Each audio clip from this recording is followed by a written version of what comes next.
పరిశుద్ధమైనటువంటి తండ్రి, మీ యొక్క శ్రేష్టమైన నామానికి వందనాలు, స్తోత్రాలు చెల్లించుకుంటున్నాం. ఈ రాత్రి కాల సమయంలో చిన్న మందగా చేరి రావడానికి మీరు ఇచ్చిన సహాయాన్ని బట్టి స్తోత్రాలు. చేరి వచ్చిన వారిని దీవించండి. మా అందరితో పరిశుద్ధాత్మ దేవ మీరు మాట్లాడమని యేసు నామములో అడిగి వేడుకుంటున్నాను మా తండ్రి, ఆమేన్.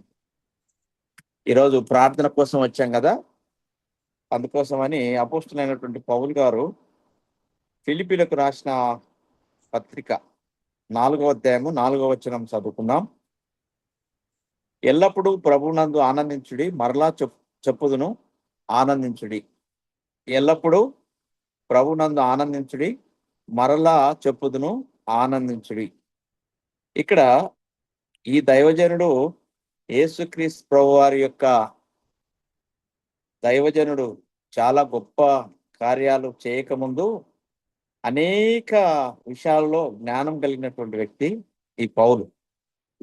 ఆయన జీవితంలో మంచి జ్ఞానము, మంచి చదువు, మంచి వసతులు అన్నీ ఉన్నాయి. కానీ ఆయనకు నిజమైనటువంటి దేవుడు ఎవరు అనే విషయంలో కొంత సందిగ్ధత, అనుమానం ఉంది. యేసుక్రీస్తు ప్రభు వారే దేవుడు అని ఆయన ఒప్పుకోలేదన్నమాట. చివరికి ఆయన యేసుక్రీస్తు వారి చేత సంధించబడి మారు మనసు పొందిన తర్వాత యేసుక్రీస్తు ప్రభు వారి కొరకు అనేకమైనటువంటి గొప్ప కార్యాలు ఈ దైవజనుడైనటువంటి పౌలు గారు యేసుక్రీస్తు కొరకు ఈ లోకంలో చాలా కార్యాలు చేశాడు. చాలా సంఘాలను స్థాపించాడు, చాలా మందిని బలపరిచాడు. యేసుక్రీస్తు కోసము ఆయన జీవితాన్ని త్యాగం చేశాడు. ఇక్కడ ఈయన రాసినటువంటి మాటలో ప్రభునందు ఆనందించాలంటే, మనకు కష్టాలు వచ్చినప్పుడు ప్రభునందు ఆనందించాలంటే చాలా కష్టం. రోగాలు వచ్చినప్పుడు ఆనందించాలంటే కష్టం. ఫెయిల్ అయినప్పుడు ఆనందించాలంటే కష్టం.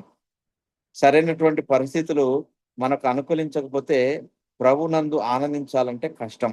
కానీ ఈ దైవజనుడు పరిచర్యలో అనేక అవమానాలు, అనేక ఇబ్బందులు, కరువులు, తిండి లేని పరిస్థితి, ఆహారం సరైనటువంటి విధానంలో లేని పరిస్థితి, వస్త్రాలు లేని పరిస్థితి, అలాంటివన్నీ ఎదుర్కొనగాని యేసుక్రీస్తును మదిలో ఉంచుకొని ఆయన ఏదైతే బోధించాడో మనుషులకు, అదే టీచింగ్ను ఈయన అనేక జనాల్లో ప్రకటిస్తూ యేసయ్య గురించి, ఆయన దేవుడు, ఆయన మానవుల కోసం వచ్చినటువంటి పరిశుద్ధమైనటువంటి దేవుడు యేసుక్రీస్తుగా ఈ లోకానికి వచ్చి ఆయన జీవితాన్ని త్యాగం చేసి కలువరి శిలువలో మరణించి ఆయన సమాధి చేయబడి తిరిగి లేచాడనేటటువంటి ఈ శుభవార్తను ప్రపంచానికి ఆనాడు అందించాడు.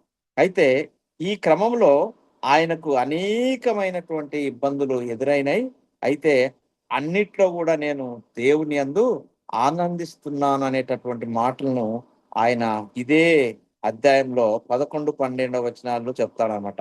ఆయనకు ఉన్నతమైనటువంటి స్థితి ఆయనకుంది, దీనస్థితి ఉంది, కలిమి ఉంది, లేమి ఉంది, కరువు ఉంది, కష్టాలు ఉన్నాయి, జైలు ఉంది, అవమానాలు ఉన్నాయి, దెబ్బలున్నాయి.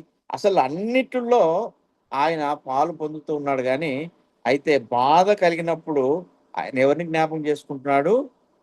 ప్రభు అయిన యేసుక్రీస్తును జ్ఞాపకం చేసుకొని ఆయనను గణపరిచేటటువంటి వ్యక్తిగా ఉన్నాడు. అందుకోసమే ఆయన ఈ సంఘానికి రాస్తూ ఏమంటున్నాడు?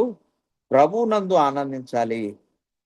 మనకు సమస్యలు లేకుండా ఏం లేదు మన జీవితంలో. కానీ ఆ సమస్యలలో కూడా దేవునిలో ఆనందించాలి. దేవునిలో ఆనందించాలంటే మనకేం కావాలా?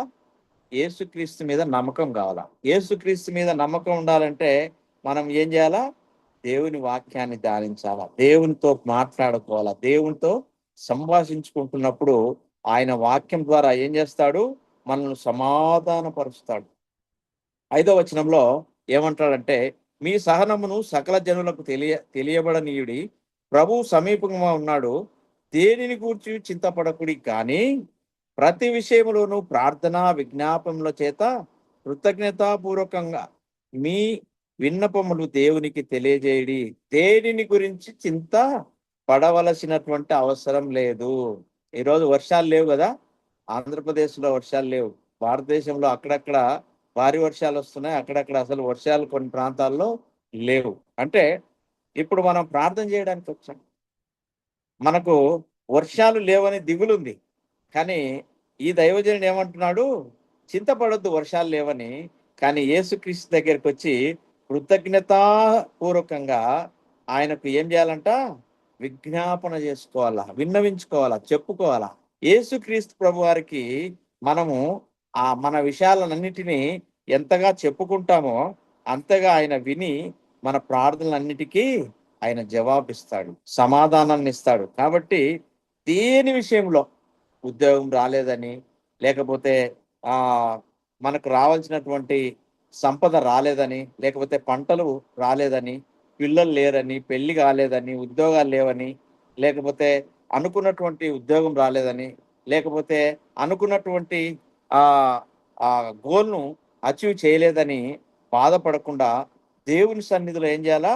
ప్రార్థన ద్వారా ఆయనకు చెప్పుకోవాలి.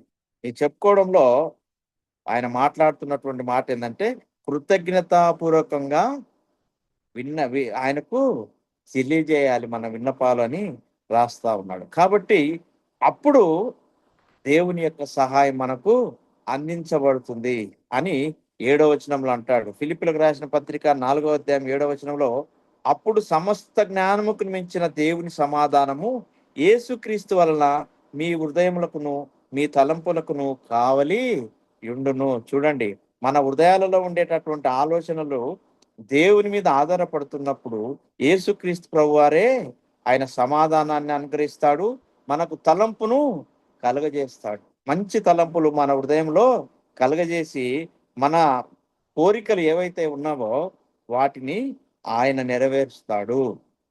మనం దేవుని మీద ఆనుకున్నప్పుడు ఆయనను ఏం అడగాలో అవే అడుగుతాము. మరి మనకి ఇష్టమైనటివి అడుగుతాము, దేవునికి ఇష్టమైనటువంటివి అడుగుతాం. ఆయన మనకిష్టమైన వాటిని కూడా నెరవేరుస్తాడు.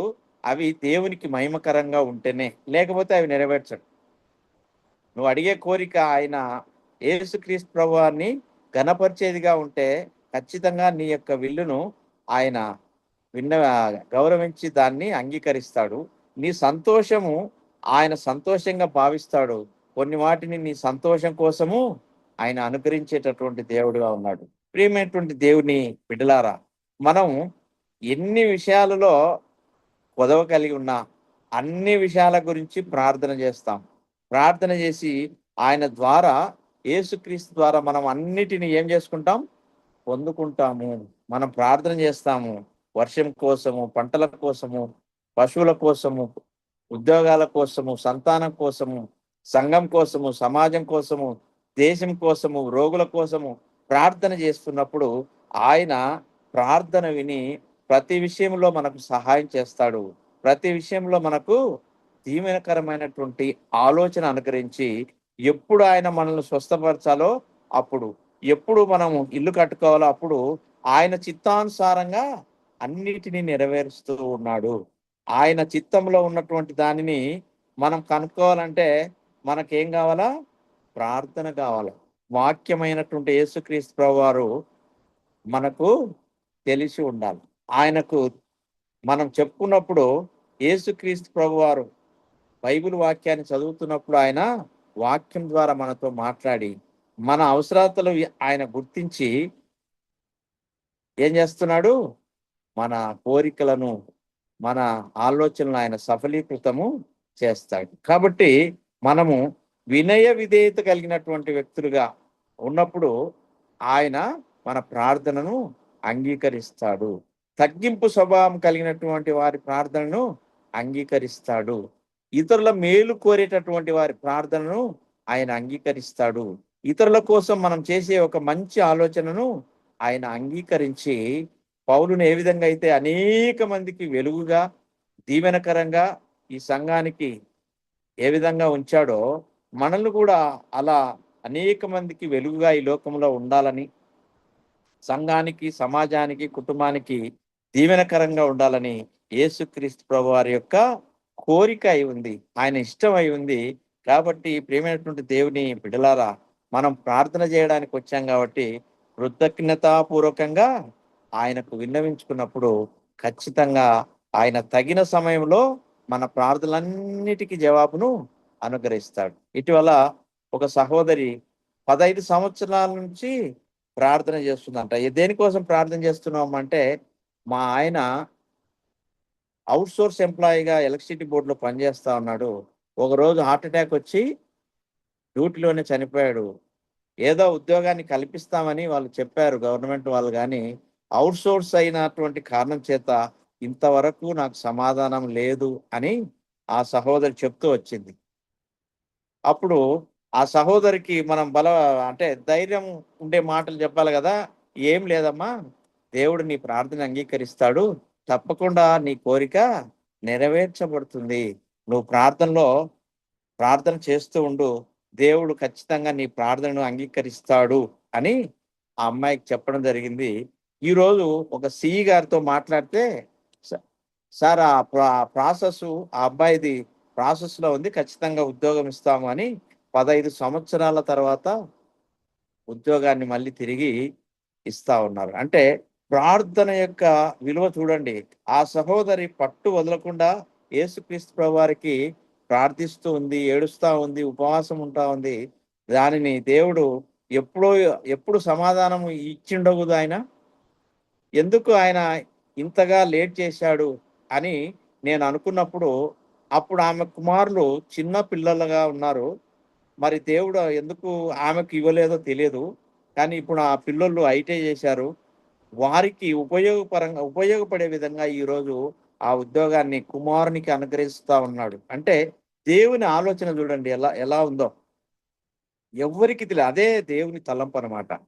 కుటుంబానికి దీవెనకరంగా ఉండేటటువంటి తలంపు యేసుక్రీస్తు ప్రభువారు అనుగ్రహిస్తా ఉన్నాడు. ప్రియమైనటువంటి దేవుని బిడలారా, మనం దేవుని యందు ఆనందిస్తూ ఆయనకు మన మన విషయాలన్నిటినీ ఆయన సన్నిధిలో కుమ్మరించి ప్రార్థన చేస్తున్నప్పుడు ఖచ్చితంగా ఆయన తగిన సమయంలో ప్రార్థనకు జవాబును ఇస్తూ ఉన్నాడు అని నమ్మి ప్రార్థించడమే. ఈ కొద్ది మాటలు దేవుడు దీవించును గాక. ప్రార్థన చేసుకుందాం. పరిశుద్ధమైనటువంటి తండ్రి, మీ యొక్క శ్రేష్టమైనటువంటి నామానికి వందనాలు, స్తోత్రాలు చెల్లించుకుంటున్నాం. జీవాధిపతి, మరి మీరిచ్చినటువంటి సమయాన్ని బట్టి స్తోత్రాలు. దేవ, మరి ప్రార్థన చేయడానికి వచ్చాం. మా దేశం కోసం, మా రాష్ట్రం కోసం, మా ప్రజల కోసం, మా కుటుంబాల కోసం, మా బంధుమిత్రుల కోసం, మా ప్రపంచం కోసం అయినా మీ సన్నిధిలో మొరపెట్టడానికి వచ్చాం.